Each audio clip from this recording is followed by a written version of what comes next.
దండారి ఉత్సవాల్లో ఆదిలాబాద్ పార్లమెంట్ సభ్యులు సోయం బాపురావు సందడి చేశారు.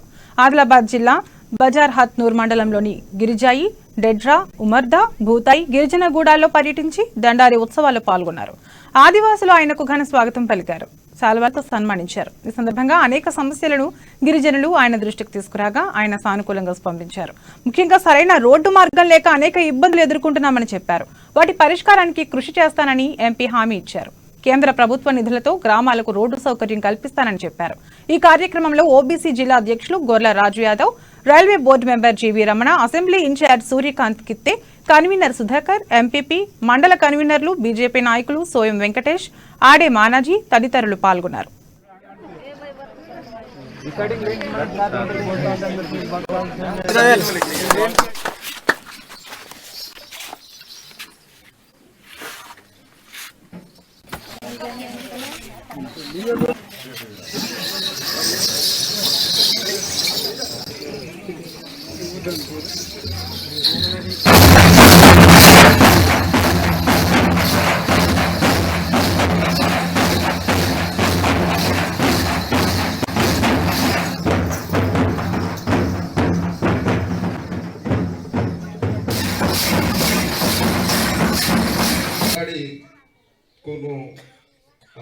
పద్మశ్రీ అవార్డు సీసుకును మాకు ఆదివాसी జాతితోను చైతన్యం कीतोर आणि आदिवासी गौरव पेस्तोरते और प्रधानमंत्री नरेंद्र मोदी ಇದು ನೇಡಿವಲಗಿರೆ ಬೋರಿಗಿರೆ ಇದಲ್ ಚೊಗೊಟ್ನ ಕಾಮು ఆదివాसी గుణ ప్రత్యేకంగా ఆదివాसी గుణ ప్రత్యేకంగా గుర్తింపి కోరసీమకి బట్టి నేడు మా ప్రధానమంత్రి సీతోర్ ఇదే ఆయననే నేడు భారతదేశంలో ఆదివాసీకును ఊరికేడ తినమంతరి అక్కెమంతరి ఇక్కెమంతరి జరిగిరే మాకు సర్వసాధారణంగా ప్రధానమంత్రి ఎవరు మరటి జవాబు బతి నేడు ప్రధానమంత్రి నరేంద్ర మోదీ మా దేశంలో మొట్టమొదటి గౌరవం ఫుట్బాల్ పోస్ట్ బతికిరమంతటికే అది రాష్ట్రపతి దగ్గరే నేను ఆదివాసీ బిడ్డను ప్రధానమంత్రి రాష్ట్రపతికి ఇతరుకే మా బాధ్యతని